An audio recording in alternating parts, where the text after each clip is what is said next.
So, uh, earlier this afternoon, I did a live stream, a brief one, where I said, ask me any sort of psychological question, something related to psychology in some format.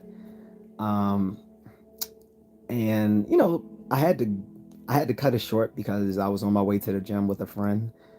But um, I realized I have two crowds. There's the afternoon crowd and there's the late night crowd, especially as I have viewers both uh, here in the States and abroad overseas.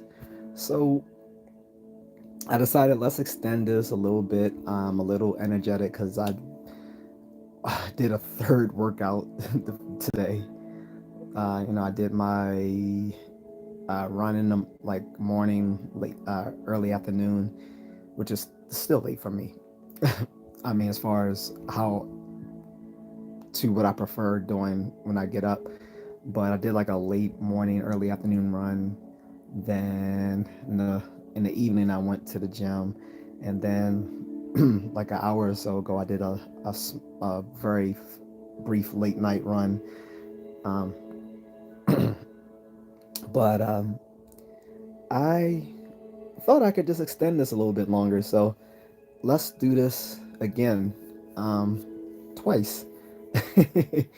So earlier I said, ask me any psychology question, and I gave two provisos, which is one, I'm not here to diagnose or uh, if you already have a problem that you already know of to give you a prognosis on it. I'm not a clinician. So I said, please don't ask me any mental health problems. Please take that to your primary care doctor and have them refer you to a specialist. That was my first proviso. My second proviso is that I'm just a psychology nerd who's taken some extensive coursework in psychology, both on the undergrad and graduate level, but I am not a PhD level professor, so please don't assume me to be such. I don't want to misrepresent myself nor misrepresent that scientific community. So, with that being said, please ask me any and all questions related to psychology. And again, just to reiterate, because sometimes over communication is the key. I am I'm not a clinician, so please don't ask me any sort of questions about mental health problems that you may be having. Take that to a professional. And two, I'm not a PhD level professor. I'm just a psychology nerd, so please don't think that I'm misrepresenting myself or that community. So, having said that, please ask me some questions. And bear in mind that earlier when I did this, it was a bit fruitful, but the problem was it was dominated with too many clinical questions about, well, too many questions dealing with clinical and counseling psychology and psychopathology. I don't want to do just that. That is one facet of psychology, which unfortunately gets too much uh, press. But psychology is more than just dealing with mental health problems. By by and large, psychology deals with normal behavior, not abnormal. That's just one facet of it. So I'm gonna look into the comments here, guys. Donnie G, what's up? He said, what are you doing? I just joined. B Mail said hello. Khaldun Ibrahim says, hey. So are you a truck driver? No. Far from it. I have nothing against truck drivers, and shout out to all the hardworking truck drivers, but that is not what I am, nor will I ever be. So, my mom is a physiologist. That's cool. What area of physiology, if you're aware? Batman says hi. What's up, Batman? My favorite character. Um, so, um, do you guys have any psychological questions? And just to be clear, let me um, kind of elucidate you on some of the um, areas of psychology beyond psychopathology, which is just one. So you do have psychopathology, you do have clinical psychology, and counseling psychology. They're related, Except clinical psychology deals more with severe mental issues. Counseling psychology deals more with mild mental health issues or social problems. Then you have developmental psychology, which deals with childhood development and all that sort of stuff, all the stages of life. You have industrial organizational psychology that deals with um, business behavior, um, uh, sort of the behavior that goes on in business and industry, stuff like that.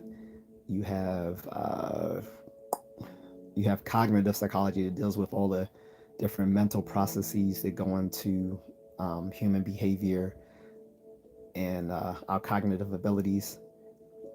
You have social psychology, which deals with a lot of stuff that overlaps with sociology, dealing with um, behavior of people within groups as opposed to individuals, which goes to personality psychology, which deals with sort of like social psychology, but dealing with it on the individual level. You have cross cultural psychology, which deals with like issues similar to social psychology, but comparing it across different cultures across the globe. You have psychometry, which deals with psychological testing and different cognitive abilities from a behavioral perspective. Uh, what else do we have? I mean, we have so many. um, we have philosophy of psychology, which is sort of philosophy, sort of psychology, deals with like some of the more conceptual issues with psychology. You have computational psychology deals that has overlaps with information science and looking at the brain as a computer. Um, uh, what else? We have neuroscience, which is sometimes seen as something separate from psychology, but it is a branch of psychology dealing with what's sometimes called biopsychology, which deals with the neurobiology of behavior and our different mental processes. Mm, we have psychology of language, which overlaps with linguistics, looking at the organization of language and mental and its relation to our mental processes. So that's just to give you many of the different things we could talk about dealing with that. And then we could also talk about stuff that overlaps with psychology, like behavioral economics, behavioral genetics, psycholinguistics, neuroeconomics, uh, neuromarketing, which is something new or was new, and many other facets of things. Psychophysics, not what you think. So let me get back to the comments. Oh, B-Mail says I meant psychology. Oh, no problem. Do I work at Popeyes? No. Stick to psychology while I'm timing you out. I'm not dealing with trolls this late at night.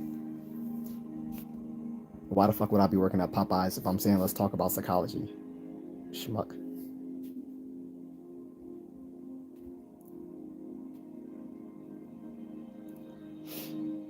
I still don't think I look like Gus Fring, but I'll take it. Giancarlo Esposito is looks well for his age. He has to be pushing. I don't know his exact age. I guess you can Google it, but I think Giancarlo is like pushing 70.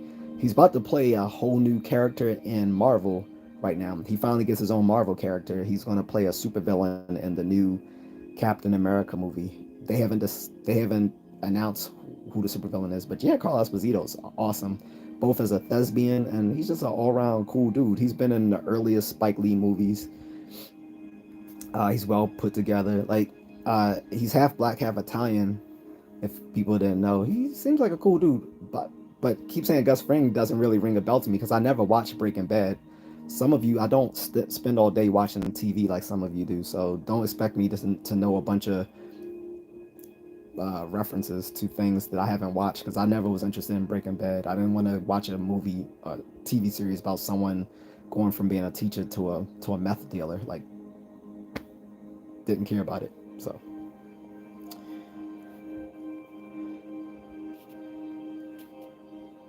What percent chance do you think God is real? That's not a psychology question.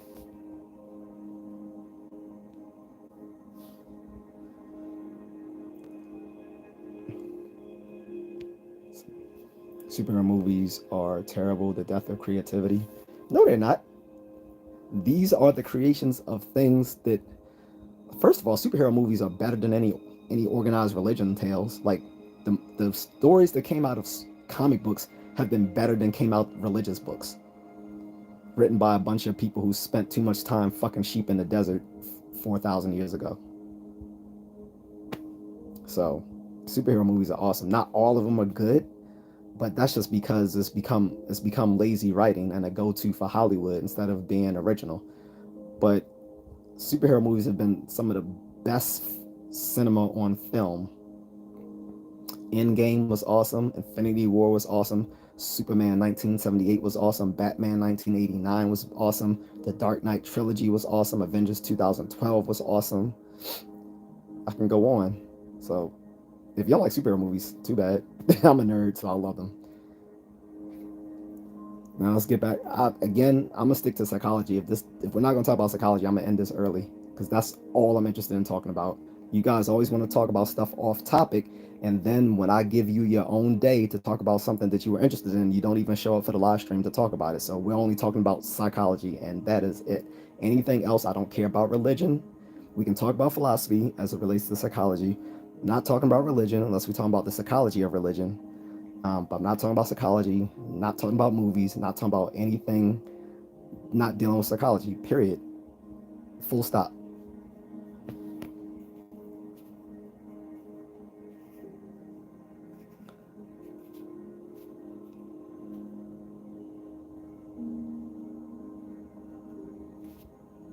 Donnie G, like I said from the beginning, I'm not trying to be rude, brother, but I can't. I'm not here to armchair diagnose anyone. I think that's for professionals to do, and that's beyond my pay grade to sit there and try to tell you what you should do. If you think your friend is depressed but kind of afraid to talk to him about it, I don't know. I mean, I deal with clinical depression. I I wouldn't know what to do about that. I think the person needs to seek professional help, but you can only do so much for someone else. They have to want it for themselves. But again, I'm not a clinician, so I can't give clinical advice, and that's not what I mean when I say I'm here to talk about psychological questions. When I say psychological questions, I'm talking about scientific psychology, not clinical psychology, not giving people help on mental health issues. That's not my purvey of interests here. Too many people, and plus I get tired of the fact that people only think psychology is dealing with helping people. That's not scientific psychology. That's that's helping psychology. And most of us in the scientific area of psychology don't think very highly of clinical psychology and counseling psychology.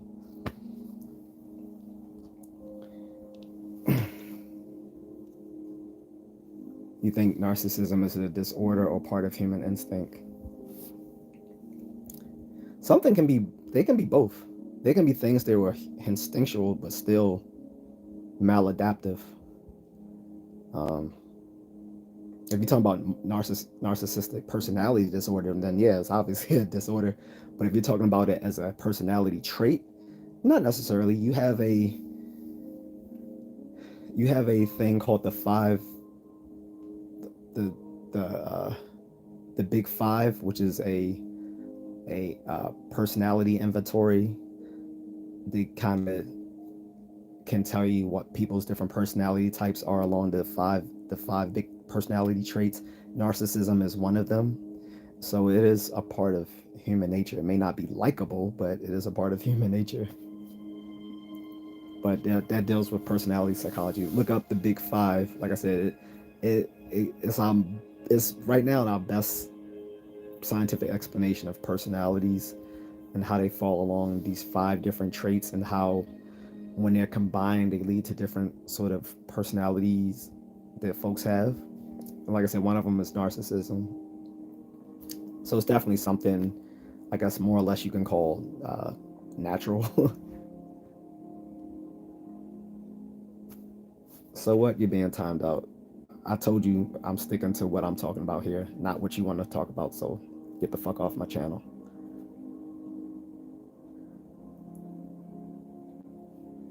Crypto crazy is gone.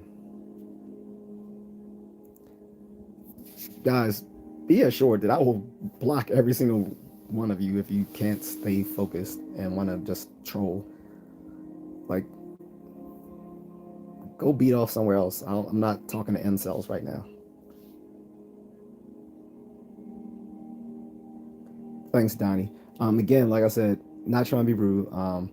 Like I said, I'm just not qualified to give mental health advice, and it would be way out of my role to try to pretend to be a mental health professional. I wouldn't do anyone a disservice like that. Just like, like say someone has like a background in um, like general biology or physiology, something like that, and then someone asks them medical advice, it'd be way out of pocket for them to try to give medical advice when that's not their field of knowledge. So that's the same way I'm coming at it with being a clinician. Like that's way outside of my area of expertise. So I wouldn't pretend to be an expert in something like that and give people bad or potentially dangerous advice.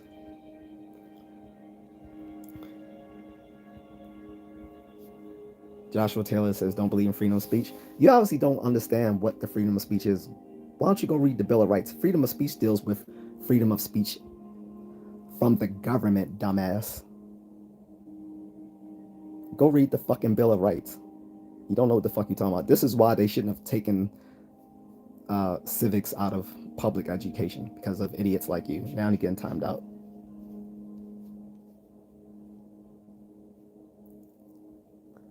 The Falcon. All right, you're getting off too, dumb fuck. All you little racist motherfuckers. Look, I'm not who you are just because you only know one black person from movies and TV shows that you watch. So get the fuck off my channel.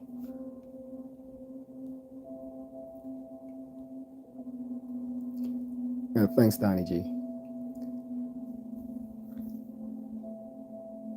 SG says to Donnie G, I would share something personal with them to make them comfortable and want to open to me. Also just ask them how they feel and you have here. Like like I said, I deal with clinical depression, so best thing I can say is sometimes just being a friend is good enough. The at least the friend allows you to know that they are suffering. Here's the secret about clinical depression. And again, I'm not going to give advice on how to deal with that, but here's one of the big secrets about clinical depression. Most of the people suffering from it, you won't know that they're suffering from it until something happens, because most of us just put on a smile and go through our day while we suffer internally. Depression isn't like what you see on TV with someone looking emo, walking around with uh, with a mopey face and just dragging along all day. Most people with clinical depression suffer in silence, but when they're around other people, may look like the happiest people around. Think of people like Robert Williams. Excuse me, Robin Williams. No one knew he had clinical depression outside of like maybe people within his inner circle, but for the most part, people didn't know Robin Williams suffered from clinical depression, which led to him deleting himself. And because that's how it often manifests. So if he's close enough that he actually lets you know that he's suffering, then sometimes just being a friend is good enough. But again, that's just my personal take from I suffering from it. Just having friends is good enough. I don't expect them to be able to help me in any way other than just being a friend. It's on me to actually go out and seek treatment to make sure that I'm okay. Um, SG goes on stage, yeah, just be a friend and make sure they know how much you mean to them and you appreciate them. Yeah. Judah Tiade says, Amen, G, Men's Mental Health Month. Let's go. Is it? I haven't heard that, but if it is, that's good. That's better than some of the other monthly celebrations going on in June. But I'll leave that alone. My name is Injustice. I don't want friends. I want outies. If you have no, that's cool and all, but if you don't have any friends, who are you taking the Audi to go see? besides that, I'd rather catch flights than drive cars. I don't want to drive an Audi around nowhere. So that's just me. I like to travel, and I like when I travel. I like to meet people. Audis are cool, but I've seen Audis when I was in Germany. Not a big thing to me. Um, but yeah. So yeah, guys. Any other questions? Like, I know a hot topic that used to be big in psychology was questions dealing with um, IQ, things dealing with like cultural relativism, uh, things of that nature. So we can talk about there's so many different aspects to talk about. It can be almost overwhelming because the field, the domain of psychological science can cover so many things, and it really helps you too in your day to day when you see how people behave and you can sort of understand how people click because of certain things that you understand about human nature, and or the fact that you understand that there is a human nature that is not just something that that people aren't just a blank slate as used to be believed. Judah says, yeah, I agree 100. It actually is Men's Mental Health Awareness Month. It kind of got lost in the pride stuff. Yeah. Yeah, so that's something new. I didn't know that. So I'm going to have to look into that more. Thank you. My name isn't. No, I'm not talking about you and the Audi, Jeff. I was saying that doesn't rev my gears, pun intended. um, I was saying it would seem kind of a lonely pleasure to be able to have fast cars with no one to be there to enjoy it with. That's just me. But if you're more of a introvert, maybe you can enjoy fast cars without the pleasure of it being experienced with someone else. Like, I will only want hot fast cars, so relative to other people who can appreciate me being in a hot fast car. But everyone has you know their own interests, so I'm not gonna knock it. I just not my thing. Judah says, do you think it makes someone less or might make them have less of a future if they are a high school dropout? It doesn't make them less if you mean that in some sort of intrinsic sense of value. Well, first of all, I don't believe in any sort of intrinsic sense of value. I think it's all extrinsic. But it does it. Do they have less of a future if they drop out? Absolutely. I mean, we can look just at stats alone and know that people on average make more the higher educated they are. So that's just a basic sociological fact, and they're crippling themselves as well as far as not finishing their education. I mean, like, even in prison, they make people get their GED. So, which also is a trend because most convicts are high school dropouts. So that's another thing to consider. Good question, though.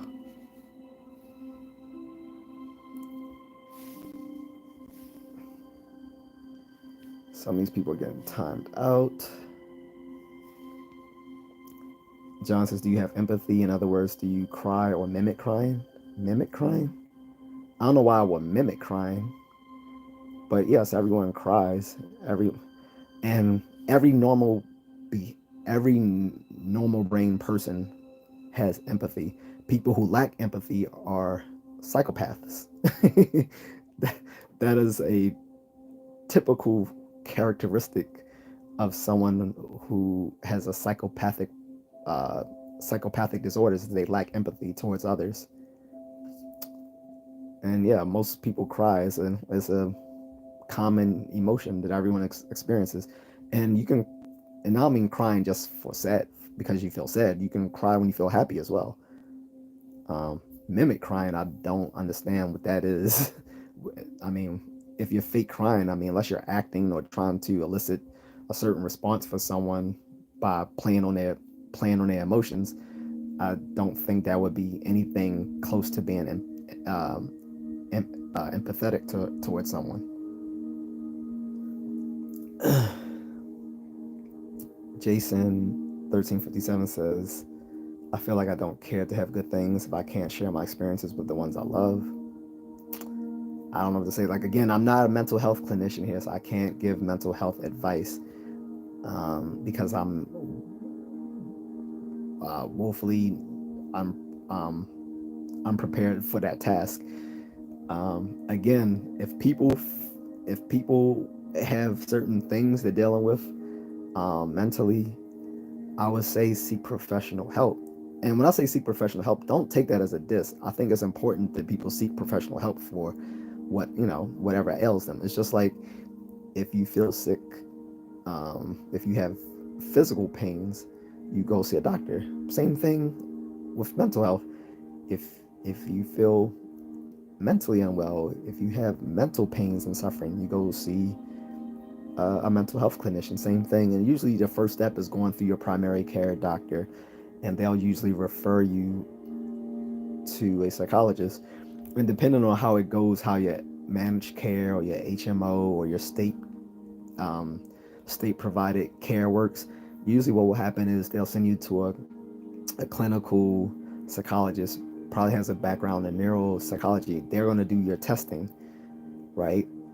And then based on that results and diagnosis of that, then they'll probably refer you to a therapist, which is usually a master's level psychologist, someone with like a master's in clinical social work, to receive psychotherapy. And then if needs be as well, then they also refer you to a psychiatrist to receive your psychiatric medication. That's how it usually breaks down with managed care nowadays.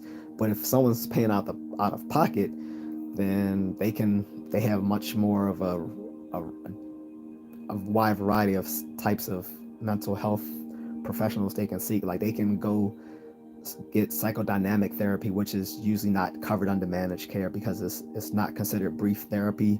Usually managed care organizations only want to deal with brief therapy, something this I think gets wrapped up within like 3 months or so.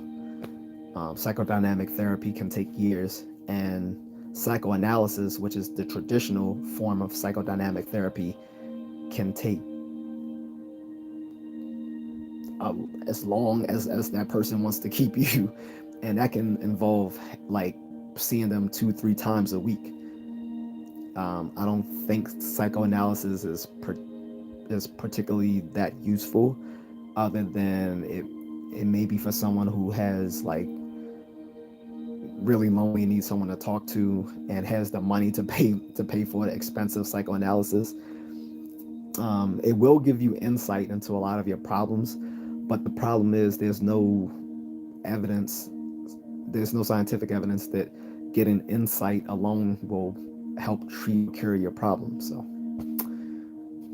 moving on. Chris P. Bacon says education can be good, can be very good.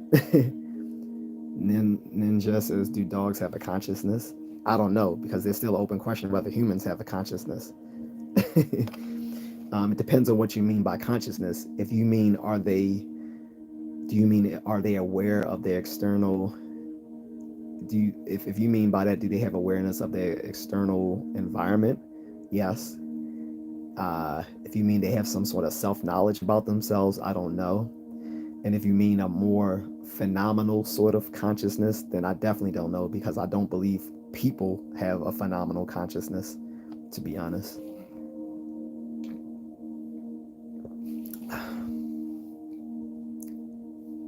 SDog555 says, am I getting timed out? No, you're still here. If you can still leave comments, you haven't been timed out. You'll know if you've been timed out if you can't leave comments. And so far, I haven't seen you say anything rude to me that would, like, the only reason I'm timing people out is if they're talking about something completely irrelevant, or they're just going out their way to troll me. And I was like, it distracts from the conversation if we're trying to talk about things and people want to just keep trolling and leaving insults. I'm like, I think that's kind of losery to myself. I made that word up, losery. But yeah, I mean, these seem like insults. Like you have nothing else better to do than go on a live stream and just, insult people. Like there's literally 1,000 other things to be doing than to just randomly insult people online. So it drags down the conversation, and it's not particularly funny. Like if you want to roast me, but it's funny, I'll allow it. Like if someone's said Don Cheadle and all that sort of stuff, I didn't time them out. It's only if they try to be out there with it, like they just get out of pocket.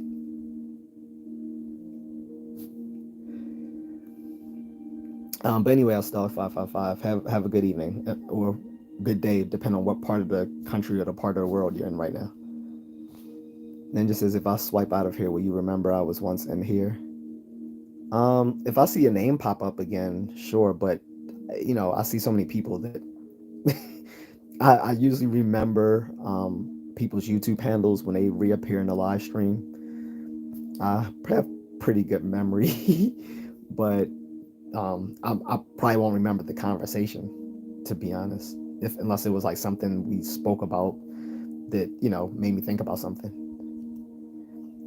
Jason 1357 says, I meant like experience in life, like traveling, having a lot of money. I was just agreeing with you. Oh, I'm sorry. Philanthropist says, hello, brother. Greetings from Argentina. What's up, philanthropist? Thank you for chiming in. Jason 1357 goes on to say, like, I only care about spirituality at most. I mean, I understand, but like most people who come from both a scientific background and philosophy background, most of us are atheists, so and I am as well. So I'm not a spiritual person, although I do recognize how spirituality, or what we term as psychology, religiosity, can be important to people in their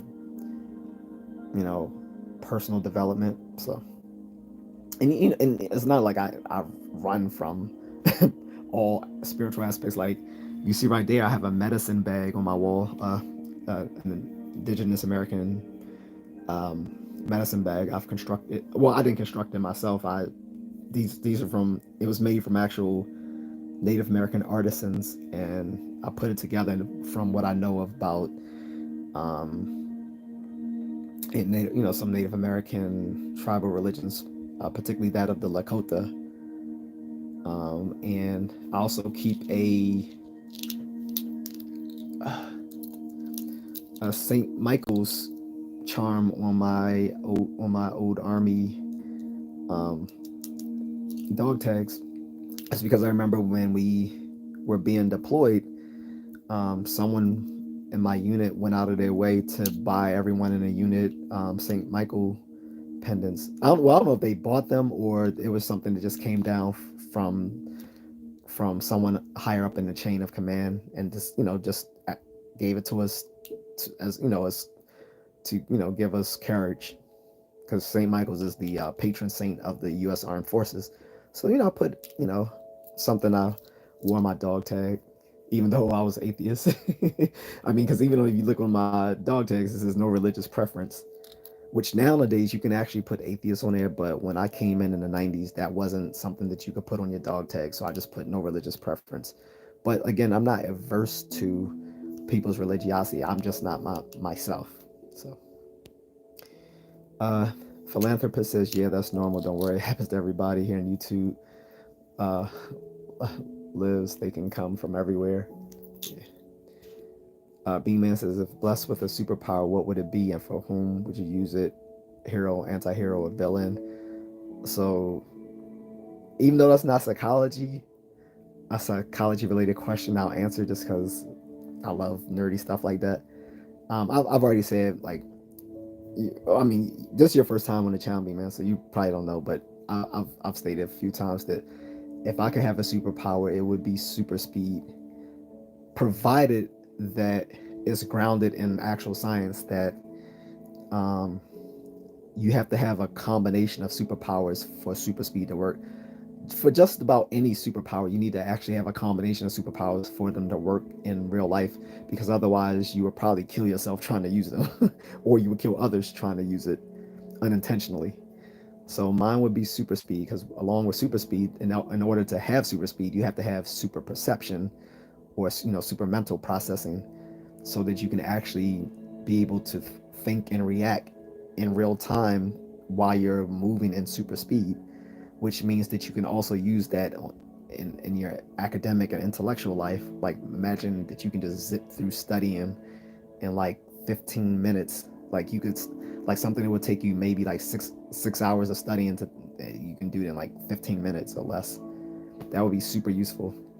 Also, for super speed to work, you have to have super stamina, which means like you can pretty much just be like a you can like do so much stuff with super stamina, like you would never pretty much tire. You also have to have super durability, like, because obviously if you're moving around at super speeds, it would put a lot of wear and tear on your body that would break you apart, literally.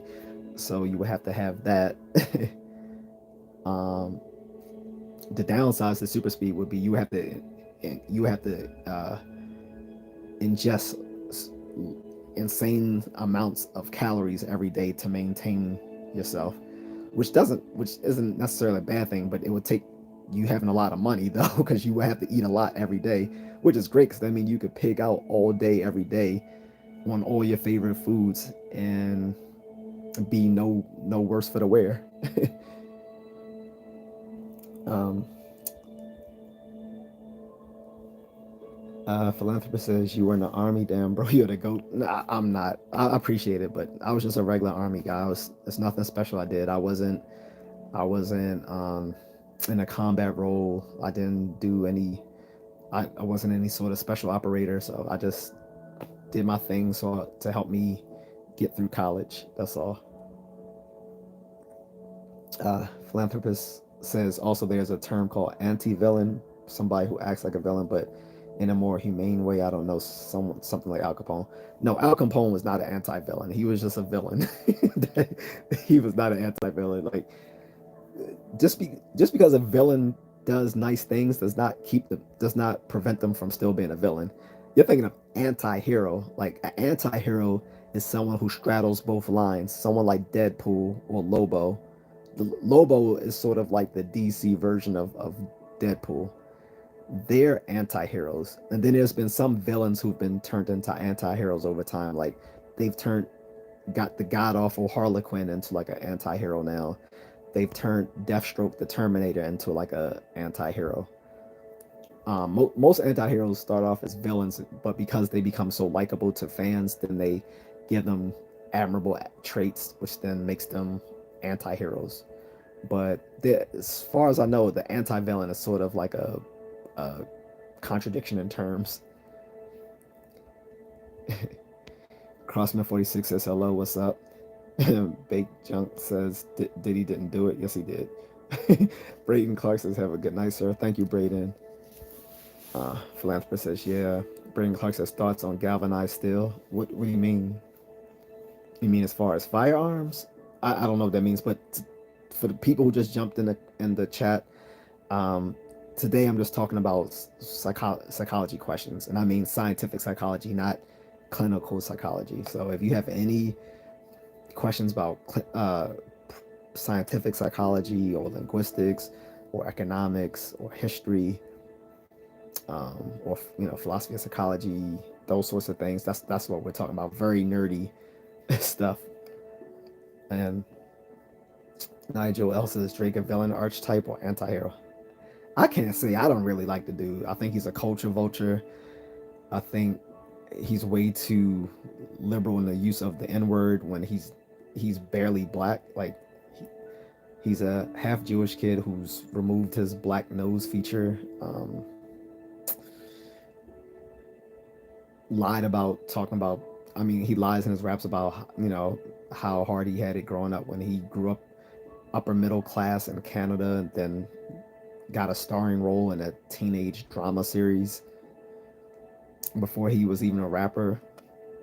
I don't take the guy seriously. I don't honestly. I don't like him. Some of his songs are cool. Like his songs would be something I listen to when I work out. But aside from that, I he's a clown. He represents pretty much everything I hate about hip hop nowadays. So that would so I would say he's a villain of hip hop, especially when Billboard put him in the top 10. When Billboard last year did the top 50 of all rappers living and dead, he somehow made into the top 10, and I don't know how. But, all right, let me stop because I'll keep ranting about that. Braden Clark says, "Do you know about the Turks?" What do you mean about the Turks? I'm not. I don't know too much about Turkey, so I don't know what that means. But when I say history, I'm talking about towards like the history of psychology, not history writ large, but just history of psychology, like psychological events or persons within the history of psychology, like people like Freud or stuff like that. Peter Ford said, "What's up, brother? What's up, Peter?" Nigel else is definitely a villain then. To me, yes. Bean Man says, "Can you break down Deadpool psychology?" I can't. So I have a whole psychology book on Batman, but I don't have one on Deadpool. And I'm pretty sure there's been a writer who's written one about him. I can't really say. Um, what I will say is he's not actually insane. The fact is the the Deadpool character knows that he's a comic book character, and he breaks the fourth wall by speaking to the audience reading his comic books, which makes him look insane to everyone around him in the comics because only he realizes that they're not real, that they're all manifestations of something written by someone else, of comic book characters. So he, he's he's not insane. I mean, he has his issues, of course. I mean, he tends to he's I would say he's sociopathic. There is a difference between psychopath and sociopath. If you guys want to know that, let me know in the chat. But both of them are psychotic disorders, but they're different. But yeah, I think Deadpool is a sociopath, but he's very humorous. But he's most people think he's psychotic because he talks he seemed like he's talking to himself when he's actually talking to the audience because he's self-aware that he's just a comic book character. There's two whole graphic novels where they have Deadpool kills the Marvel universe. Which is he's not the Deadpool from the canon universe Earth 616. He's Deadpool from another universe who goes around killing his Marvel universe because he's fooled into thinking that someone told him that he needs to kill everyone. But um, again, that's what separates him from someone like Batman. Batman is not insane. Batman's mental health issue is that he suffers from clinical depression, which is often let's be honest, clinical depression is a mental health problem that many people of higher intellects tend to suffer from. Um, Philanthropist says, would it be correct to say that people with DID, which is dissociative identity disorder, have more than one consciousness, like the neurons that bring life to the consciousness divide in a different group to do so? No. First of all, like I said, we have to define what we mean by consciousness. For the most, like I said, it's an open question whether humans actually have consciousness. Like, there's different ways in which we can discuss consciousness. Sometimes consciousness is a very uh, ambiguous term. Sometimes people mean consciousness uh, synonymous with the mind. So if you just mean when you say consciousness, if you just mean the mind, then no, the mind by definition is one thing. You can't have multiple minds in one person. Um, but if you mean uh, consciousness as far as self-awareness, again, that's one thing. That's not something you can have multiple things of. Um, Third is awareness in the most banal. Consciousness in the most banal sense means just an awareness of what's going on within your environment. Um, Again, that's one thing by definition, can't be multiple things. And then there's the fourth aspect, which is phenomenal consciousness. That's the one that I don't think really exists amongst humans, even though it's probably the most human-like thing that people think of when they think of when they think of minds and consciousness, is this phenomenal consciousness, the way how it feels to experience something. That's what phenomenal consciousness means, how it feels to experience something. But I don't really think that's a real thing. I think that's just a byproduct of the way that um, if that our minds process information. Uh, this, but by the way, dissociative identity disorder, which used to be called multiple personality disorder, for the most part tends to be either a misdiagnosis from psychologists who are trained to see that in people, or it's called an iatrogenic disorder. Iatrogenic disorders are disorders that are actually introduced to the subject or client through the treatment itself. So this happens often in hospitals, where in hospitals sometimes you've seen people get sick in hospitals from an infection they receive while they're being treated in the hospital. So same thing in a mental health aspect. Sometimes while you're receiving mental health treatment, a ambitious psychologist who may be raised in certain psychodynamic theories means relating to like Freud and all the sort of stuff that he came up with. So people who might be sort of into psychodynamic theories and stuff like that might introduce the ideas of having multiple personalities to someone who's already suffering from some sort of mental health problems. And then because of such, it becomes a self-fulfilling prophecy for that clinician, who then diagnosed that client with having dissociative identity disorder. But for the most part, it's very most genuine diagnoses for dissociative identity disorder are very rare, if at all real. I'm kind of skeptical that they're real at all. So,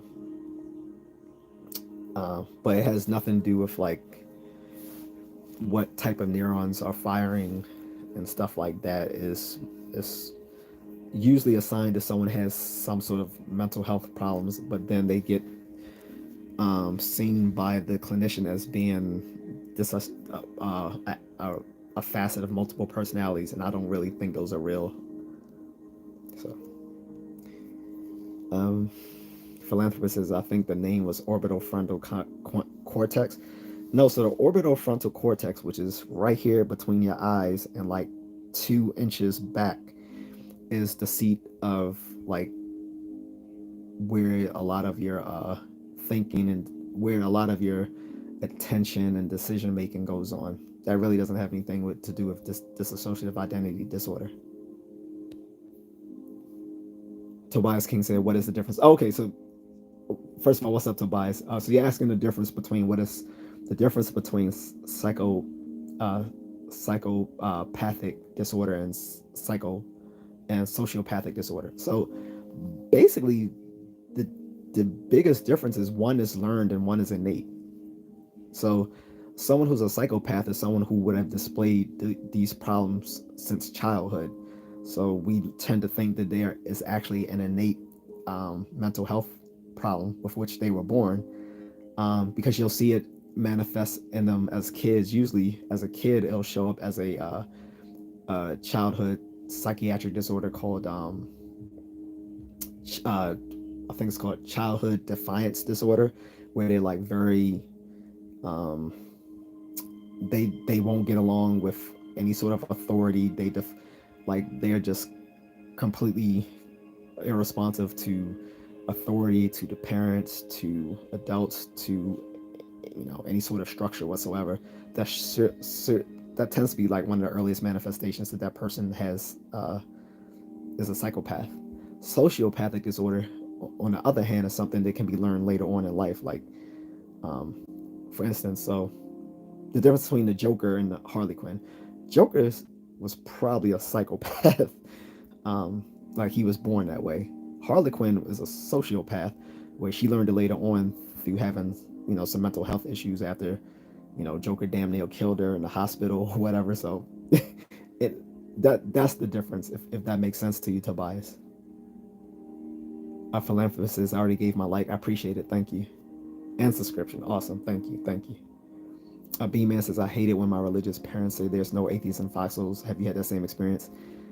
So I don't discuss religion with my parents because I have black parents and that just wouldn't go over well. I just don't have that sort of closeness to talk with them about that. But trust me, being both in the army and being an atheist, I have heard that numerous times.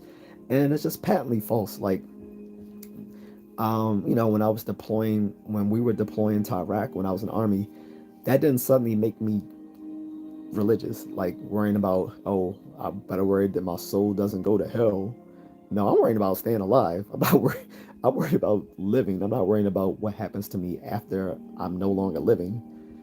That doesn't make sense to me. Especially, like I said, I already, like while I was in the army, when we got deployed, I already had my background in psychology. I was like a semester away from finishing my degree, and I already knew enough that basically there's no software without the hardware. There's no brain without the mind. The mind and brain are one thing. That's why we often talk about it being the mind brain. Or if we want to be even more pedantic, we would say that the mind supervenes on the brain, which is a fancy way of saying that the mind is what the brain does. When we say the mind supervenes on the brain, or it's an emergent property of the brain. So, but in any case, yes, I've heard that, and no, as far as I know, there's been no atheist that suddenly became religious because they went to war. If anything, seeing how people treat each other in wartime has probably made them more staunchly atheist than they were before, seeing all the atrocities that happen in wartime. Also, I mean, look at people like the very founder of modern science, Galileo Galilei. I mentioned this in a previous live stream, but he was, because of his scientific beliefs, and that he went against the church at the time, who backed the Aristotelian beliefs um, that the sun revolves around the earth and that the earth is the center of the universe. And he thought all of that sort of stuff was wrong, and embarrassed the Pope, who actually used to be Galileo's friend. He was forced to recant all his scientific beliefs. But reportedly, on his deathbed, Galileo said, "Eppur si muove," which means, and yet it moves, which means the planets move around the sun. That was reportedly the last thing he said before he passed away. So they are atheists in foxholes. um, Let me get back to these questions, guys. Sorry about that. Eric says, great example. Thank you. See, Eric is back. So let's see how many Erics we can get. Micah says, give me the N-word pass. I mean, you can say what you want. I just don't want it saying on here because this is a mixed crowd. Let's not, let's be good representatives here of our people. Okay. Like the N-word is something we say around around our friends. Shouldn't say that in mixed company. That's all I'm saying. I'm not saying don't say it or it's bad to say. Obviously I say it, but I try to keep it to a minimum. Eric goes on to say, isn't it funny how more people can relate to Joker and Harley Quinn more than any other fictional characters made? I just use them because it's something that non-comic book writers know a lot about. So I thought it can be like, relatable to point out the difference between them, that Harley Quinn is a sociopath, whereas Joker is a psychopath. Because people instantly understand that, like, oh, he was always that way, whereas she became that way. So philanthropist says, can a psychopath have empathy to some, or just wouldn't be a psychopath as such? Yeah, so remember what I said earlier, one of the key one of the key factors of a psychopath is they lack empathy. They can pretend to have empathy. Another trait that psychopaths often have is they tend to be quite charming. Think of Christian Bale in the movie American Psycho. I mean, he was an exaggerated version of a psychopath, but think about that. Someone who's like charming, charismatic, but completely lacks any empathy for anyone else but himself and tends to be kind of narcissistic. There's an overlap between narcissism and psychopathy. So, Dennis Jackson says, deep, thank you. Uh, S, SHIT, my pants says, hello, what's up? Nigel says, interesting to hear your take on religion. Had a question queued up for that. But hearing that you were deployed, let's go here. Did you have an alien experience and do you believe in aliens? Never had an alien experience, and do I believe in aliens? Depends on what you mean. I think when people say, do you believe the aliens exist? I think the implicit assumption is that there are intelligent aliens out there, and that's a big assumption. There may the universe may be teeming with life outside of Earth. That doesn't mean that is intelligent life. Most of it can be just microcell organisms. For most of life here on Earth, I mean, for most of the time that life existed on Earth, um, which came about roughly about 3.8 billion years ago, most of life was unicellular. It wasn't until like the last 500 million years or so of life here on Earth that we grew to have multicellular organisms, culminating in humans and all the uh, animals, species, and plant species we see today. But for most of life on Earth, it was mostly unicellular organisms. It was a chain of historical accidents that led to multicellular organisms. But there's no assurance then that throughout the universe there's going to be the same chain of events or similar chain of events that will lead to intelligent life anywhere else. So I would be extremely skeptical that you know that life that the universe is teeming with intelligent life. Do I think there's unicellular organisms elsewhere in the universe? It's possible, but I'm kind of agnostic on it without any evidence. I need evidence before I can sort of have any sort of assent to it.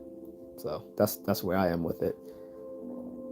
Now, if the panspermia theory is true, then yeah, then there would be um, life, you know, elsewhere in within the universe. But again, panspermia doesn't give us intelligent life on other planets. It just gives us life, which can probably just be microbial. Mike says, "Please give me the N-word pass." I don't know why you still on about that. Sumit says, "Hi, what's up, Sumit?" Philanthropist says, Eric Alvarado, that has something to do with distress in our society. Dennis Jackson says, "Do you think Noah's Ark is real?" No. There's the evidence that they've tried to uncover, like they've done it on Nat Geo. Um, they've been searching for Noah's Ark for like the last 1,000 years or so. They thought they found it on Mount Ararat and what's that, modern day Iraq? I think Mount Ararat or whatever. Um, there's been no evidence of it. Besides that, Noah's Ark, that story was based on an earlier story that came out of the Epic of Gilgamesh, which was a Babylonian story, which was the first, I think, the first novel ever written in humanity was the Epic of Gilgamesh.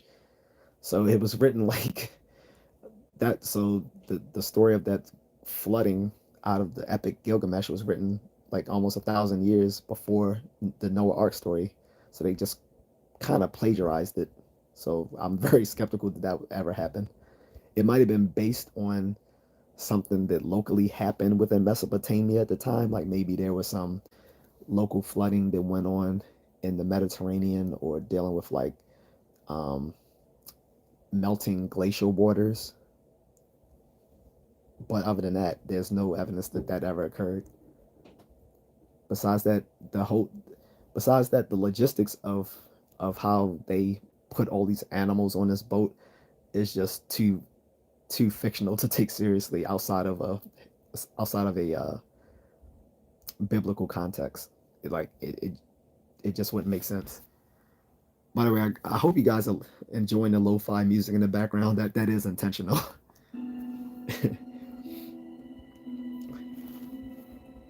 uh, Dennis Jackson says, I have some military family members that say things like Area 51 and stuff is real. I just don't buy it. No, Area 51 is real, but I'm not saying that that's because of aliens. Area 51 was a place where they did a lot of experiment. They tested a lot of experimental aircraft. That's why it was secret, not because they were hiding aliens there. Like, there's no evidence they've been hiding the aliens there. Besides that, think about it, it is 2024. The government isn't very good at keeping secrets like that. If if they've had if the government was had such a widely known secret for the last 70 years, it would have been exposed by now. Or the fact that if aliens were visiting us from other planets, we all have we all have cameras in our pocket every day with our smartphones. You don't think that would have ended up on TikTok or Instagram or YouTube by now? Instead, what we get these little grainy videos that people obviously made from making these little hoaxes. They look like something someone made, like in some little photo digital, some like with some photo editing software. Like, it looks really cheesy, but if those things were really happening by this time with the technology we have, with everyone having a smartphone, like it would have been exposed by now. Carl Sagan, the late astronomer and skeptic and all around cool dude popularizer of science, said with uh, with extraordinary claims require extraordinary evidence. So Don Ray says N words is disgusting. Kind of agree. Neil Tessalona says hello. Please shout out. Thank you. What's up, Neil? Philanthropist says, I don't believe in ghosts, but when you are in 100% darkness at night, you will believe there's a bird drinking coffee in Mars. Well, people who are, you're only going to be scared of something if you have some sort of underriding belief in it. Like, you're not going to be scared of something that you don't believe. So, like, at nighttime, I don't get scared of ghosts and stuff. The only thing I'm scared of at night are criminals, because they do exist. That's the only thing I'm scared of at nighttime are criminals, because they actually exist. Not scared of ghosts, not scared of aliens, not scared of things lurking underneath the bed. So, Diana says, why would you want to keep that word alive and use it as a term or reference for friends after the original use of the word was too demean and insult our ancestors? I know that's not geared towards me, I don't think, but again, I don't use the word that often. I may use it when I'm expressing certain thoughts, but I don't come in. Let me put on my linguistic cap for a second.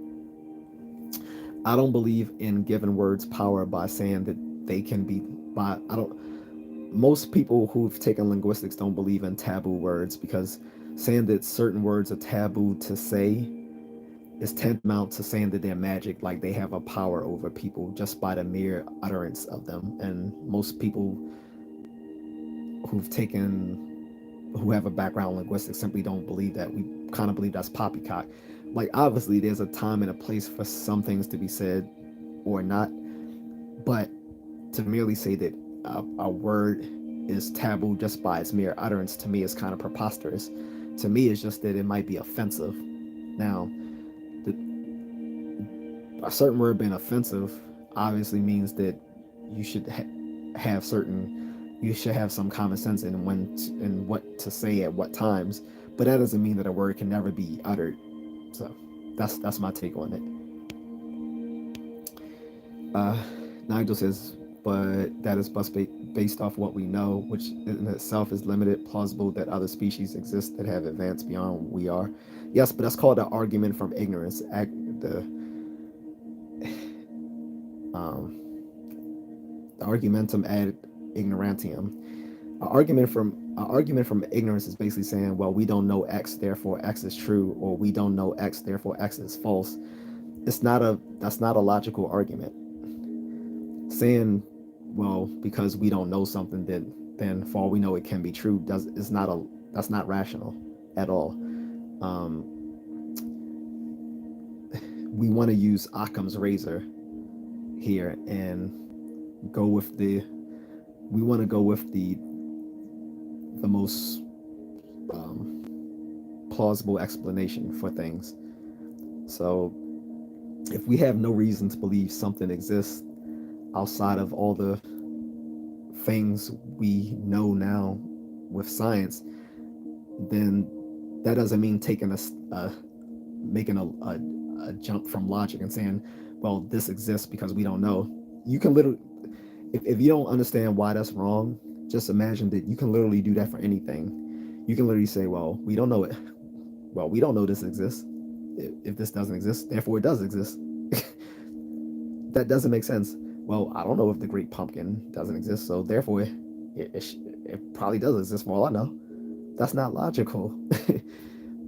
Like I said, you can literally say that for anything. Well, I don't know that trolls don't exist, so for all I know, trolls do exist. That doesn't make sense. I hope you get what I'm trying to say, because I'm not trying to be funny. I'm trying to I'm trying to belabor the point that an argument from ignorance isn't a logical argument, because you can literally use that to proffer anything, and it just that is not helpful. And look at where we are at with with our scientific explanations. We can measure all the way back to the afterglow of the Big Bang, 300, which is 380,000 years after the Big Bang occurred. We can see that. We can measure the afterglow of that event through the cosmic microwave background radiation. Beyond that, we even have a theory that gives us the bang in the Big Bang, which is the cosmic expansion. Like,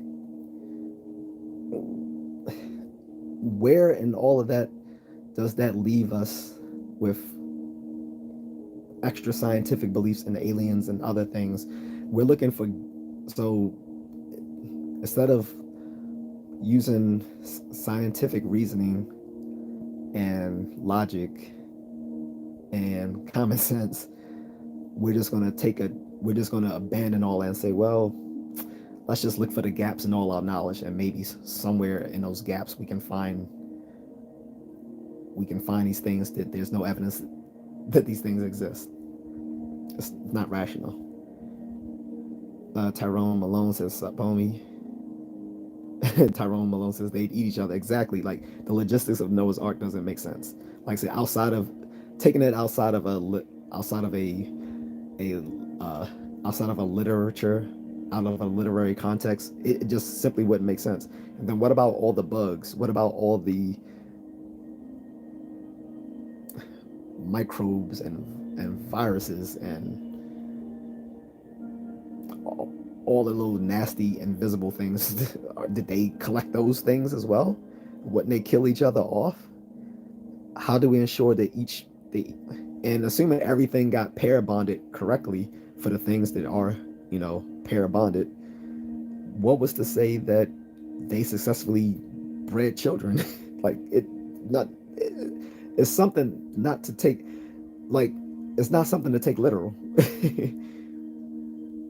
Brandon says, I'm back, bro. What's up, Brandon? Nigel says, more years of discovery will lead to intelligent life being real. Maybe, but it may not matter how many years we do, because we don't know how far. Let's Okay, so let's for the sake of argument, and this is not anything dealing with psychology, guys. So after this, I'm getting back to psychology questions. But anyway, so for the sake of argument, say there's intelligent life out there. We don't know how far they are, because the farther they are, the farther they are in time. So by the time that something does exist and they get a signal from us, or vice versa, we get a signal from them, that civilization may not even exist anymore. That's why in Star Wars, when he says in a galaxy far, far away, long time ago, because the farther something is away from us, the farther it is in time from us as well. So, anyway, Tyrone says, Malone says, what about the military footage? That's not, again, that's not really credible footage, and I can't get into all that right now. But I would say if you're really interested in that, look up like Skeptical Inquirer, where they give really good breakdowns and analyses of why that so-called footage is so troubling and why people haven't been buying it for the last 50 years. And it's usually by people who are pilots or something like that, not by actual scientists.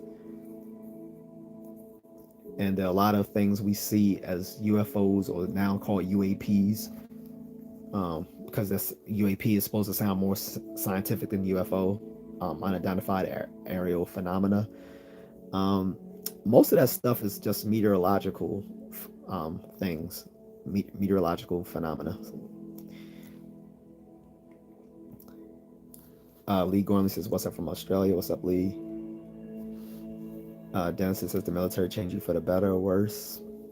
I can't say. I can't give a self-assessment. That'll probably be for others who knew me before and after going into the army to say. Smitty G says, "Jim Crow gotta go." Trump 2024. I agree. From Sydney, Australia. Okay. All right, Tyrone. I thought you was from America. Dennis Jackson says, "Sorry for so many questions. It's interesting." It's no problem. I just wanted to focus on psychological questions because that's the topic of the live stream. Is anything dealing with psychology, like cognitive psychology, developmental psychology, social psychology, um, industrial organizational psychology, uh, um, cross-cultural psychology, psychology of language, any of those sort of things. Nigel says, "I understand what you're saying, but read on further because in your explanations of science it goes to my point. Again, the pattern of discovery simply suggests to me what we know is so minuscule."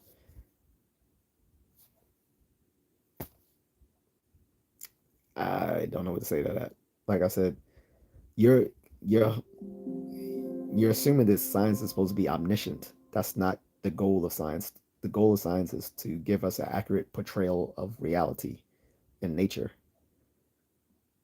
not to give us some guide-eye view of everything and everyone of all times and everywhere. So, something my huh, YouTube just crashed. I mean, yeah, my little lo-fi music I had on the background. Let's see if I can put that back on. Yes, I do watch anime, Dennis. Let me get back to some my little lo-fi music.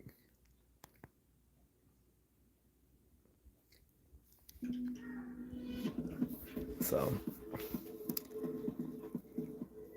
Nigel says you're absolutely correct. So it's not about my interest in seeing it with my lifetime. It's just me having the belief that it is logical. It exists. With that said, I'm really digging the lo-fi. Thank you. Tyrone says, "Man, you're right. I saw something where they say we are so far away that intelligent life would see dinosaurs, something like that." More than that, like I said, they like like that's the whole role of SETI. SETI is the search for extraterrestrial intelligence. I believe Carl Sagan was involved with SETI as well, SETI. Um, to a lot of people, SETI is just a huge waste of money because, like I said, assuming there even is intelligent extraterrestrial life, again, by the time they receive a signal from us or a time we receive a signal from them, either one of our civilizations may have already perished. So, I mean, if As long as they're privately funded and not paid and not funded by taxpayer money, I'm fine with it. But I would really be upset if taxpayer money went to SETI, because I think it is somewhat of a waste of time, even if it is a very cool idea. Dennis is my wife's getting her master's in psychology. Psychology, excuse me. That's awesome. Do you know what field of psychology is she getting a master's in? General psychology, because that was what I was working on. Or is it a specific part of psychology, like clinical counseling, childhood development, something like that? Uh, Dennis says, I love anime, try Windbreakers and Jujutsu Kaisen. Well, Jujutsu Kaisen is on my watch list. I haven't started it yet, and I haven't heard of Windbreakers.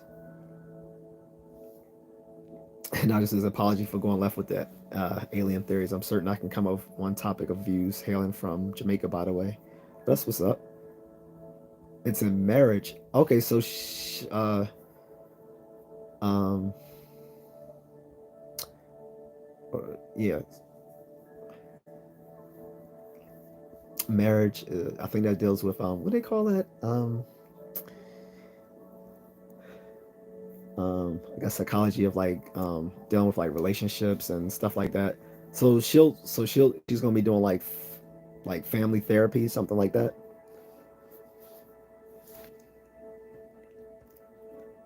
What time is it?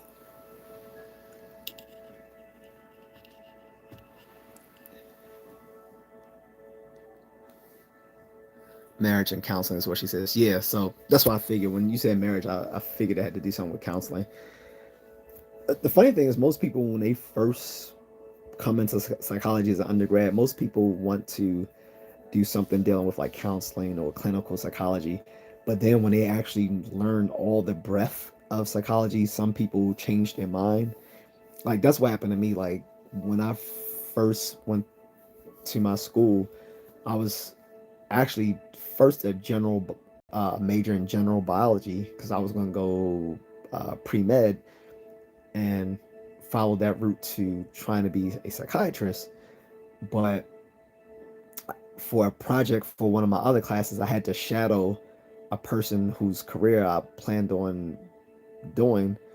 So the ironic thing was I didn't get to shadow a psychiatrist because the person was too busy, but I got to shadow a clinical psychologist, and that made me more interested in psychology itself because, you know, clinical psychology is like the whole the whole graduate program just revolves around psychology and learning personality theories and how to conduct different sorts of therapy depending on whatever that program is teaching. Whereas psychiatry is you go through becoming at first a physician, and then you have to do a residency in psychiatry. And I was like, yeah, I'm more interested in just the psychology aspects than being a medical doctor first and then learning to be a psychiatrist. So I switched my major to psychology, um, but dealing with the biology of psychology mostly. So I was still like heavily into biological science, but from the psychology point. And as I learned more about biopsychology, I was more interested in like the hard science, the hard psychology, so to speak, instead of the soft psychology, which is like the helping and professional psychology. And that actually happens a lot with folks. But I know I was interested at one point in being a clinical psychologist. I even took a clinical psychology class and got to meet a lot of other clinical psychologists from different views. Like I met like forensic clinical psychologists, neuropsychologist, clinical neuropsychologists, um, and all of them hate managed care. By the way, all of them hate managed care. A lot of them are a lot of them are actually pretty deprecating about the field itself and don't recommend it for like the weak-minded because they said it can cause burnout, and dealing with managed care can be a hell. So it that turned me away further.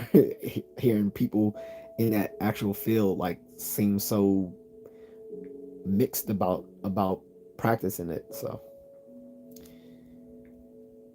um Man versus Hawk says, "How do redheads sneak out the house?"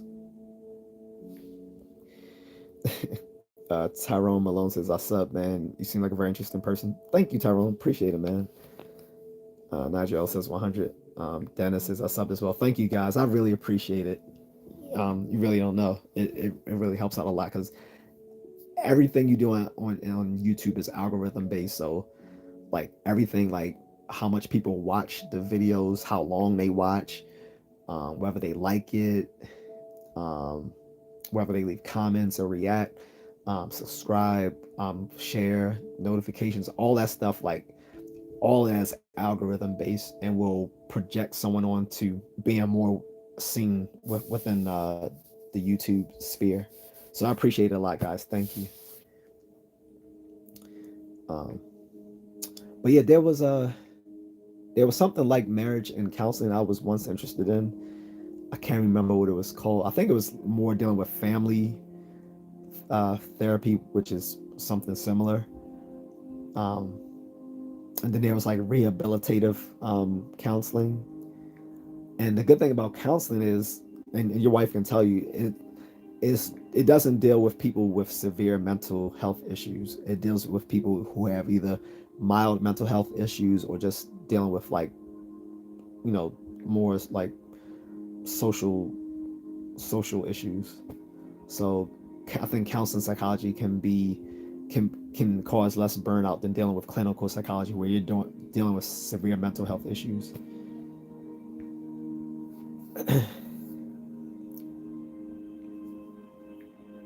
Yeah, I'm not singing anything by Sexy Red. I don't even listen to her. I think she's ugly as shit. She looks like a, well, I can't say that on YouTube. Uh, well, I can, I'm just not going to. I think she's ugly. I think she's stupid. I think she represents everything wrong with female rap stars today. I wouldn't even call her rapper. I call her strip hop. So will never hear me singing Sexy Red. Won't even hear me listening to her. I have never even heard one of her songs. And she looks like she carries about 10 different STDs on her. Like, I, I wouldn't touch her with someone else's dick.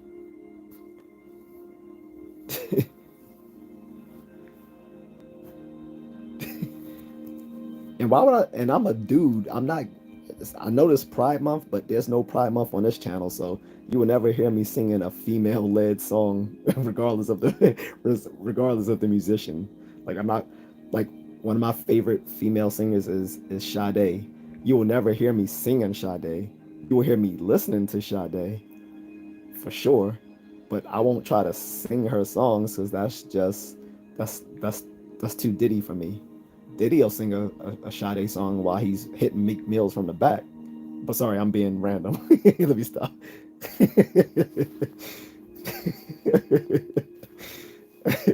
All right, let me stop. But no, seriously, guys, like, I'm surprised you guys don't have any I think maybe you don't appreciate so many things that overlap with psychology. Like I said, people often talk a lot of things people talk about every day on social media deals with psychology. And like I said, for people trained in scientific psychology, it's so funny how people talk about stuff that they have actually absolutely no educational background in, especially these let's be honest, YouTubers and other social media content creators.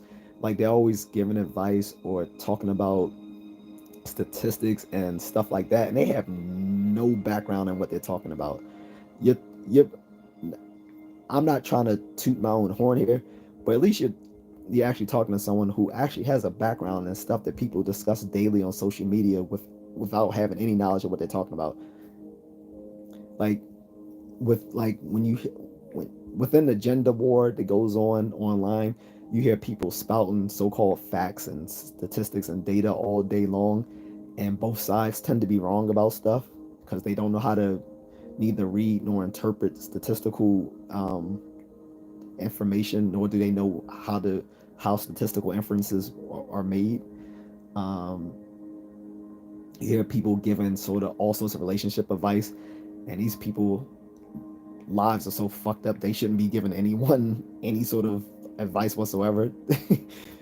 So it's so like I said, it's actually a million things we could you guys can ask me about this psychology related. Like so many things that people talk about every day. Like when they're talking about education, when they're talking about how they're misled by politicians, when they're talking about intelligence or the lack thereof of certain people. When they're talking about how health and nutrition affects certain behaviors, or whether too much social media is bad for the brain, or video games, and so on and so on and so on. So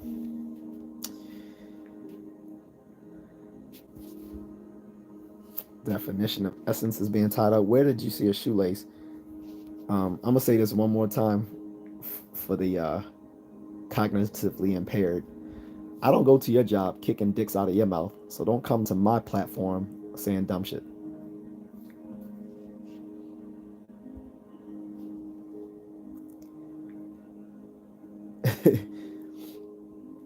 Dennis Jackson said, I've been afraid to actually get a therapist, but I ended up marrying one. I think I'm covered now. Actually, no, because the last thing, that's funny, but no, actually, the last thing you want is someone who you know personally to give you, to be a therapist, because they would be too close to you to be objective. You don't want someone close to you to actually give you therapy, because they can't be objective in the way that you would need a clinician to be. So. Statesman, what's that? Are you just talking about referring to politicians?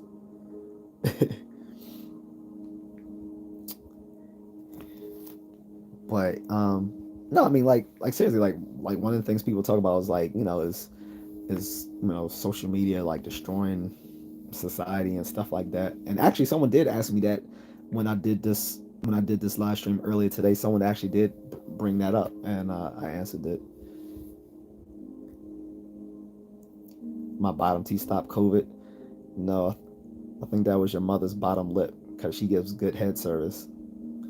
Like, I'm a loyal customer. Every day at 5 p.m.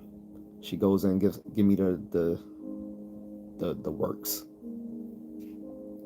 Tell I'll be back there tomorrow at 5 at my usual same bat time, same bat channel, so she can back that ass up like she always does for me and about 20 other people. And I would have been your father, but the monkey beat me up the stairs that one day. So there you go. Bye, HCN.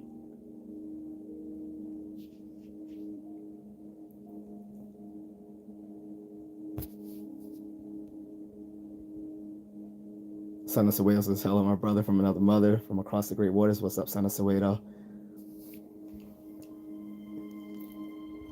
And Deshaun Smith says, big back, big back. I don't know what that means.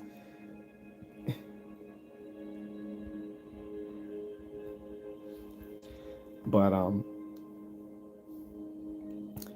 he said, are you upset, bro? Today you don't seem happy. No, I'm good. Man, I just did 3 workouts today. Did my usual 10K. For those who don't know, who are new to the channel, I run 10K every day. It's part of my martial arts workout. Then I did a short live stream this afternoon, early evening, before I headed out to the gym. Got it in for a few hours. Saw some, a few attractive women there. Of course, no one's gonna replace, like, my wife, of course. Like, and then came home, ate, chilled for a little bit, and then did like a late night run. So did a 3rd workout and stretched it out. So I'm feeling irie. But I'm Gen X, so I will clap back at people. Like, I don't know why these little incels come onto the channel trying to be funny, because at any time I will completely destroy them. Like, people don't understand. Gen X, we used to roast people just out of boredom when we were younger. Like, we would just have snapping contests, or depending on what part of the country you come from, cracking, busting, joning, playing the dozens, whatever you called it where you lived in the United States. We snap jokes all day long, every day, like, as a pastime. So seeing these little Gen Z or younger millennials try to clap jokes on people, and it's like, dudes, we're the masters of this. Like, I I will insult your mother in so many different ways. I will have you ready to fight me. But no, I'm feeling well. I'm feeling well. Son of Soweto. Taylor Reese said, "I'm just passing through. Just want to say they not like us." That is my song now. The first time I heard it, I wasn't into it, and then just people just kept playing, and I'm like, "Yo, this is kind of dope." And then the more I found out about Kendrick, and I was like, they really, I say, he was Drake was really biting off more than he can chew. But anyway, back to psychology. Smitty says, "Are you Democrat or Republican?" I am independent. I don't believe that you can critically think about politics if you are partisan. And I think um, American partisanship is what divides us so badly. I think the two-party system is just a corporate duopoly, and you're basically in Plato's cave, whether you're Democrat or Republican. I think the only way to break free of Plato's cave is to be an independent, so you can think critically about politics outside of viewing it from just one political ideology.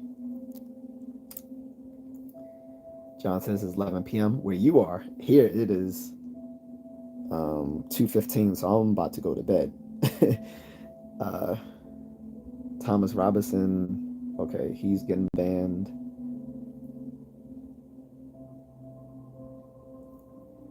Son of Soweto says, "I miss a lot of your live stream because of your hours differences." Well, yeah, I mean, you're in Africa, dude. Like I said, that's why I did 2 live streams today. I did one in the late afternoon, and I'm doing one now to kind of cover both ends. But I'm not going to be up early in the morning doing it. Like, when it comes to this is still a hobby until I'm monetized, which I'm very close to being. But as such, I already have a day job, and I work out consistently, and I have a social life, and I have a wife. So those are all my priorities before I get online.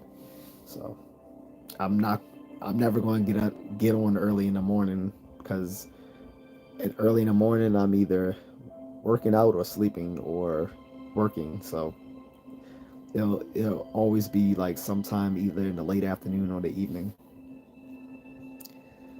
just because it's convenient for me. Uh, Dennis Jackson says Florida. Okay. Taylor Reese capping.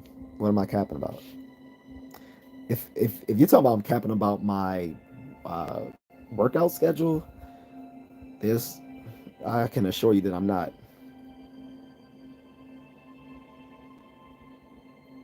Uh, Matter of fact, I can just pull up my Runtastic app if you think I'm playing. I don't. Some things I will not talk falsely about. That's anything dealing with academics. I won't talk falsely about. Anything dealing with martial arts and fitness, I won't cap about, because I'm also a part-time martial arts coach. So I'm not going to mislead people when it comes to either my credentials, my abilities, my talents, or about facts about martial arts and fitness. That's not something I'll cap about at all. I take that pretty seriously.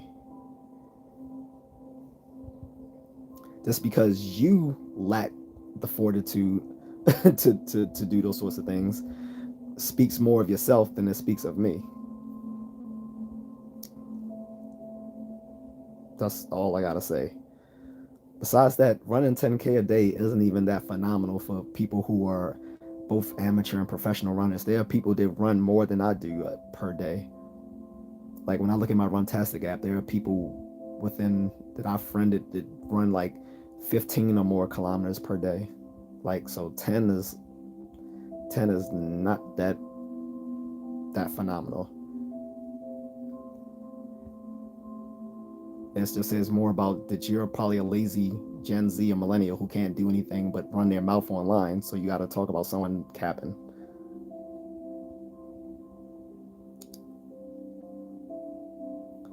But as you can see, hold up, what the hell?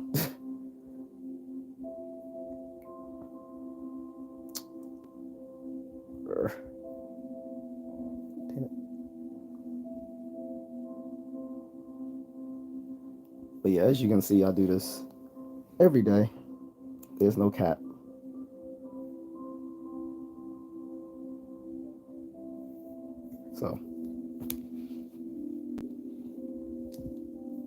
So, again, I don't come to your job kicking dicks out of your mouth. So don't come here, talking ish on me because you're lazy.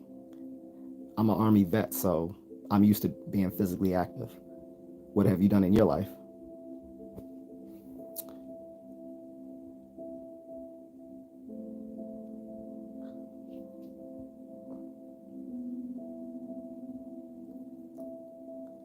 And then you got some Fanuc up in here talking about, mate, you would get smoked. Stop talking esh, buddy.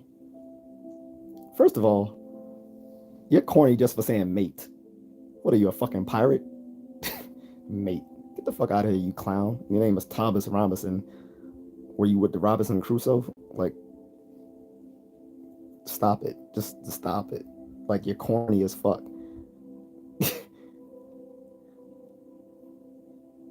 I do more at 4:30 in the morning than you probably do in your whole life. Anyway, Philanthropist says, "What's up, brother? It's on me again. Do you need moderators? I can see you have some trolls just to maintain order. I mean, hold on. Not right now because I'm not monetized right now, so I'm not doing super chat. So there's no point in appointing moderators for vertical live stream. Vertical live stream is pretty low key.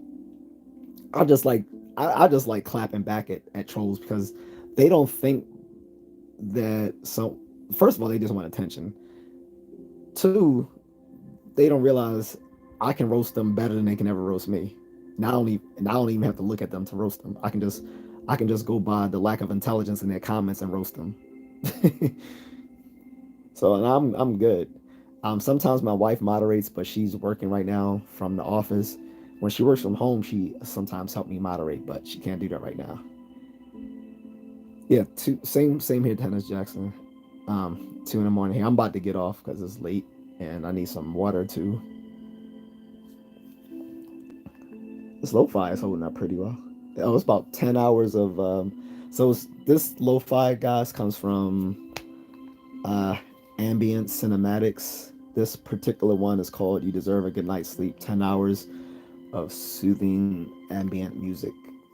Pretty good. They do some other ones, like they do a lot of superhero stuff. So I kind of dig the lo-fi. Wish I had that when I used to study. Taylor Reese says, speaking of psychology, you should listen to a song called Phil by Kendrick Lamar. I just remember his first CD and Black Panther. I really didn't listen to a lot of his stuff. But I mean, he's a dope MC. Jeff G says partisanship ruined this election and Trump. Yes, but well, not partisanship. I think you mean like the two-party system has ruined this election. Because of the two-party system, we can't have other people's thrive and give us different candidates who could also stand a chance of winning, like RFK Jr. or I don't know, for some people, Nikki Haley, even though I would never vote for that chick. What was the Green Party candidate? And that weird chick, I can't remember her name. She wanted to run as a Democrat. She's kind of out.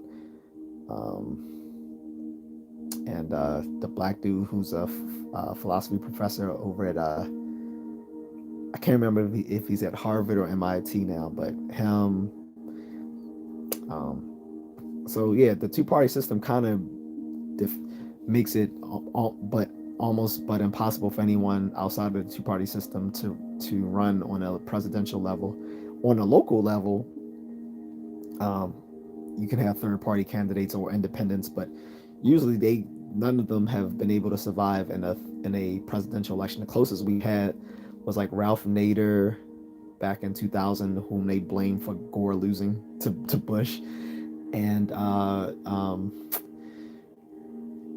that Texas guy back in the 90s, I forgot his name, who ran between Clinton and Bush Sr. I can't remember his name, but I remember Someone out there probably remembers his name, but he was like probably the most viable third party candidate that I can remember in recent um, presidential history.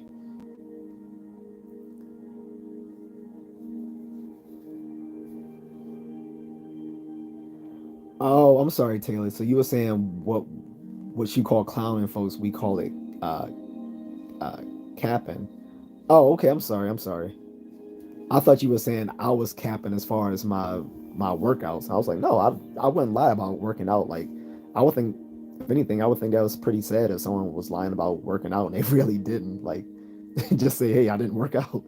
But no, yeah, that's something I do every day. But I get it. So you saying where you they call it capping where you're from? Like, I've lived in so many places they call it something different. Like my New York and New Jersey folks, they say snapping.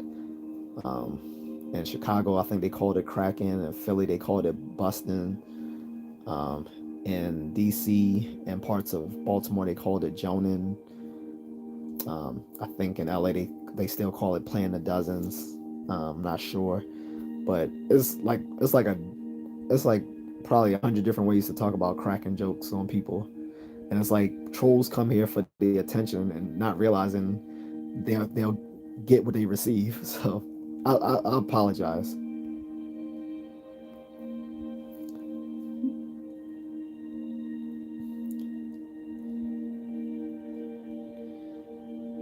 Uh, yeah, I went off on someone for saying mate, stinky dinky fam because they're I'm American, so someone saying mate to me is corny. They sound like I'm not gonna go there because I have followers from overseas, so I don't want to lay into their countries. But I'm just gonna say like other English dialects outside of American English sounds funny, like saying mate, like saying mate, but then trying to troll someone just sounds gay to me. I'm sorry. I'm sorry. It does. Uh, Michael Peng is gone. So, Hotel Rwanda. So of all the Don Cheadle, first of all, I look nothing like Don Cheadle. I look much better. Second of all the Don Cheadle movies, the only one you saw was Hotel Rwanda. Like, get your little racist prick ass off of here. You're gone. No, it's like 3 a.m. here at the Philanthropist. Almost. Oh, let's see. Yeah. So I'm about to go. I think we've exceeded beyond talking about psychological topics. Like now I'm just clapping back at trolls and responding to random comments.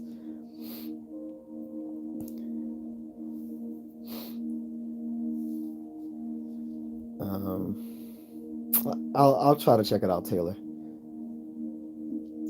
I don't listen to music as much as I used to, just because I don't really have the time.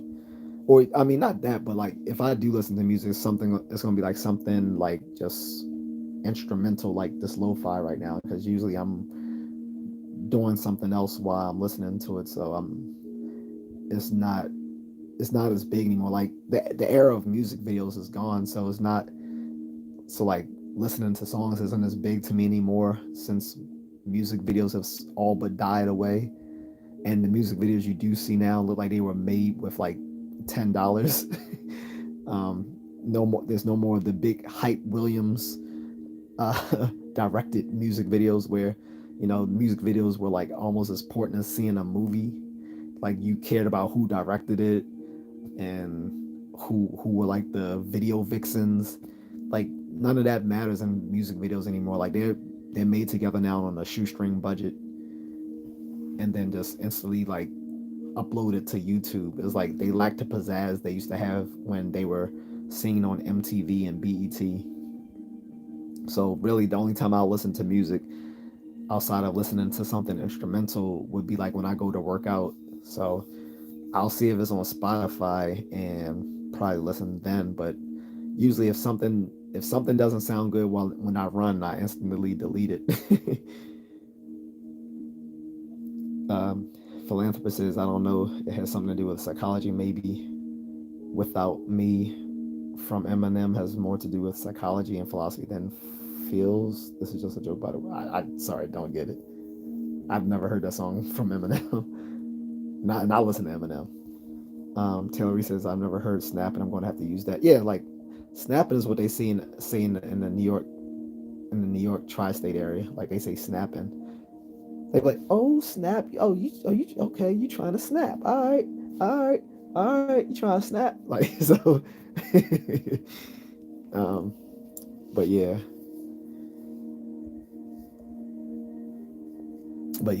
every region has this way of talking about joking on other people, roasting them.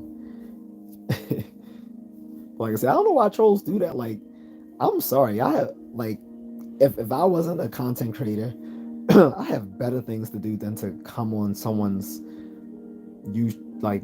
I can understand like looking at a video and leaving like a nasty comment either because I didn't like what I saw or I vehemently disagree with what the message the content creator was putting out. I understand that. But coming onto a live stream where you don't know anything of what's going on, you don't know what the content is about, you don't know the content creator, and simply leaving insults just for the virtue of leaving insults, to me sounds like a cry for mental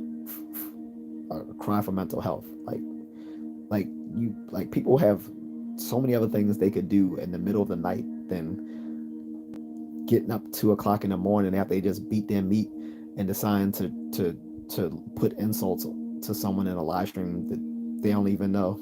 That is weird to me.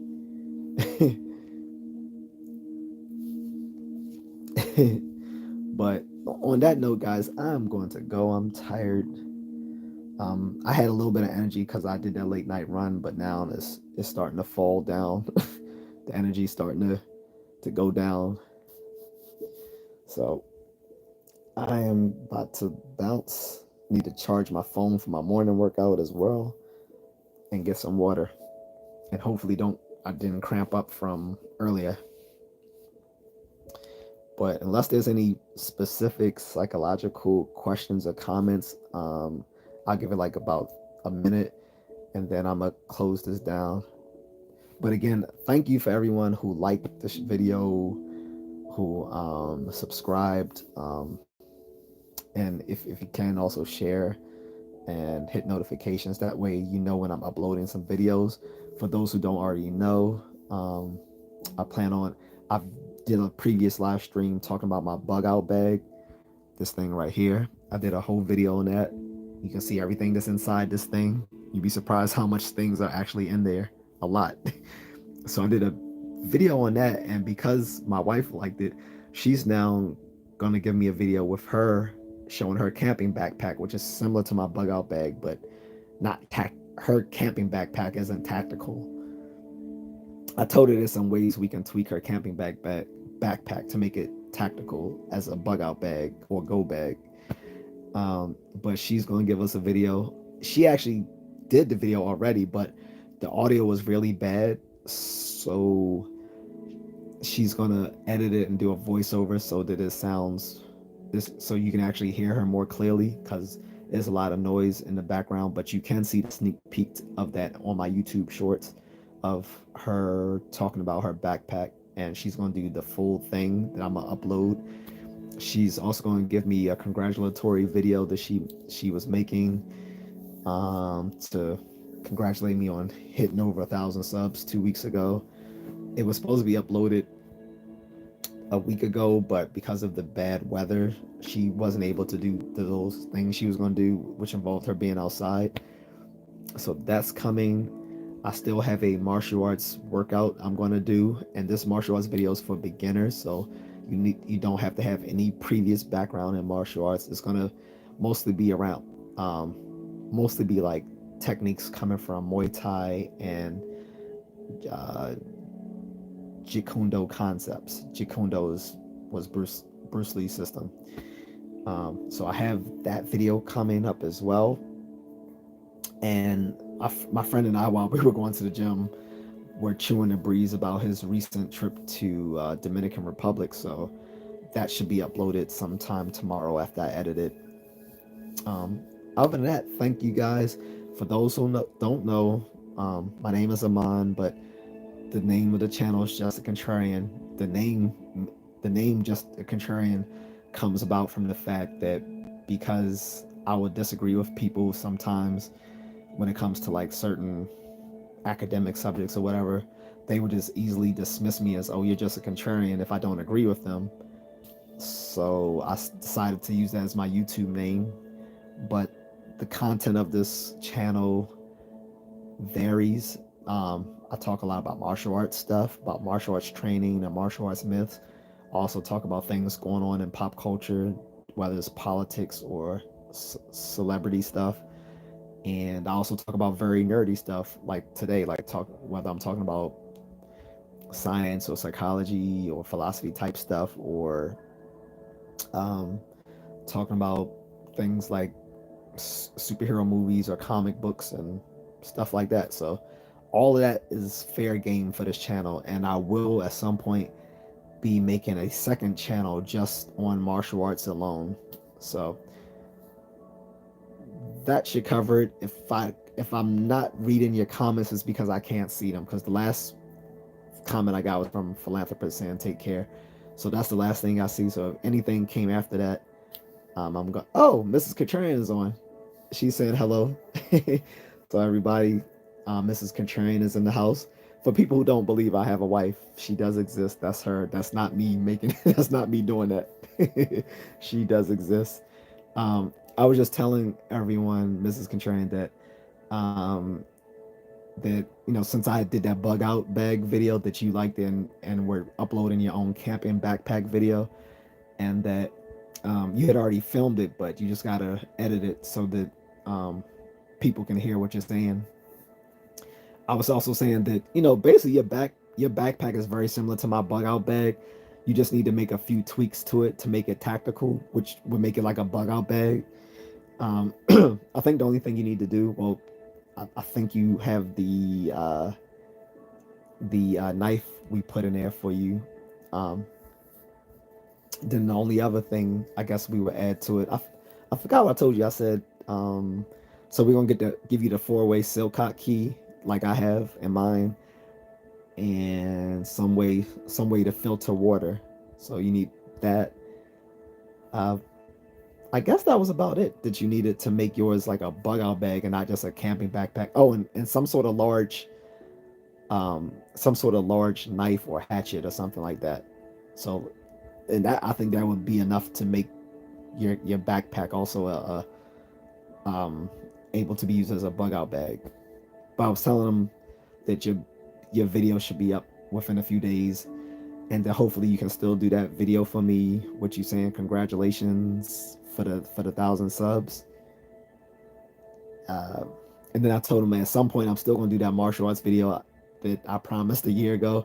It would basically be like the same thing how I was training you. So it would be basically like the same skills I was teaching you. I would make a video of it. I just didn't know whether I should do it like outside or inside my little man cave here.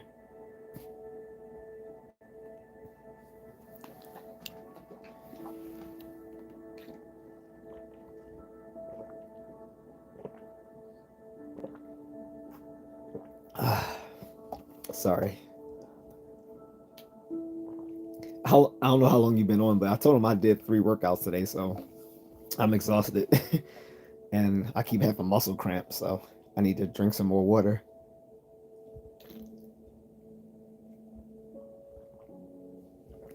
Because I went to the gym earlier with Quest.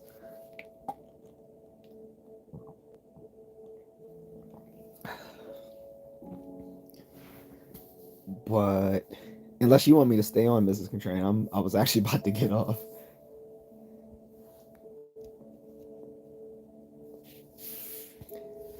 Lunch break just started. Is it still too loud for you to record at lunch?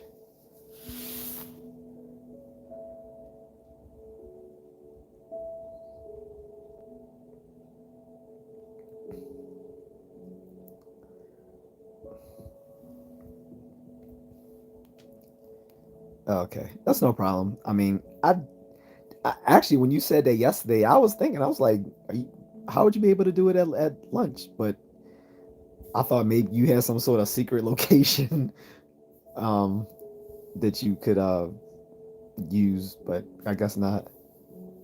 Video chat. Okay. You mean after I get off? I'll do that. Dundril Harris says hello. What's up, Dundril? I'm actually about to go, Dundril, but I'm gonna upload this video as soon as I get off. And if you want to catch it from the beginning, you can watch it in its entirety. Um, I'm sorry I'm about to get off, but the whole topic today was about me asking people if they had any psychological questions or whatever. But it's late here. This I'm guessing you're not from this part of the this part of the world, so it's almost 3 a.m. here. So I need to go. But please, like, feel free to watch this video as it's uploaded, and I have plenty of other content as well. Actually, this is the second part of a live stream I did two live streams today, so you can catch the earlier one today, and by the time you watch that, this one will be finished uploaded as well. But I'm going to go talk to Mrs. Contrarian. Thank you again, everybody who's still in the live chat. I mean, the live stream. Again, if you haven't already, please like the video, subscribe, hit notifications, share the video. It helps me because, like I said, everything you do here on YouTube is algorithmic.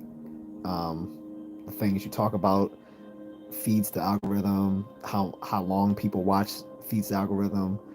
How many people watch is feeds the algorithm. What the titles feed the algorithm. All everything. So again, thanks everybody.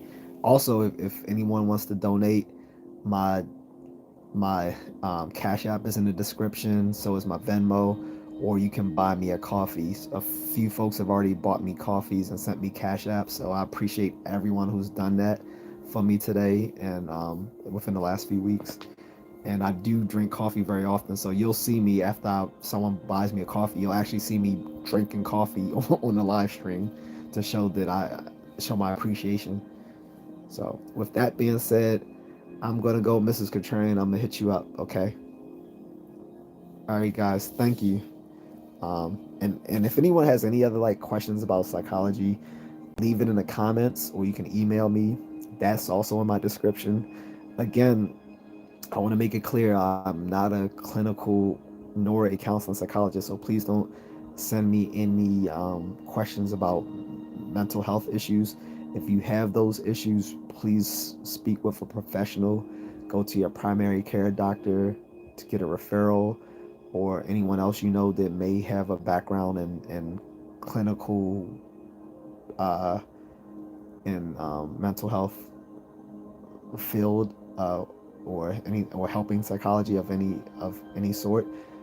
And my other proviso is I'm not a PhD level psychologist, so don't think I'm misrepresenting myself as an expert. I'm just a psychology nerd. But having said all that, please feel free to leave me any questions dealing with like behavioral science or psychology. But thanks, guys. Take it easy, and have a good night or have a good day if if it's daytime where you live. Thanks.